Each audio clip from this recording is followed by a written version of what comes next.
This video covers the Radcard Healthcare System's NFC functionality that links your Radcard to the cloud through the RadTag Android app. This functionality provides users with the ability to rapidly access their medical data stored on the cloud at any time through their smartphones. Each Radcard contains an NFC chip which stores your personal identification and emergency information. The information can be accessed through the RadTag Android app, available for free on the Google Play Store. To access the cloud, open the RadTag application on your Android device and tap your Radcard to the back of your smartphone. Your personal and emergency information should appear on screen along with the Cloud Access button. From here, you can press the button and log in to access your cloud data.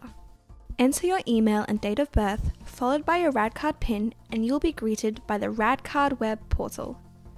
RadTag remembers your login data after the first successful login. Next time, accessing your cloud data is as easy as pressing the button and entering your PIN. You now have access to your medical imaging details, reports, health summary, and medical history, all from your smartphone.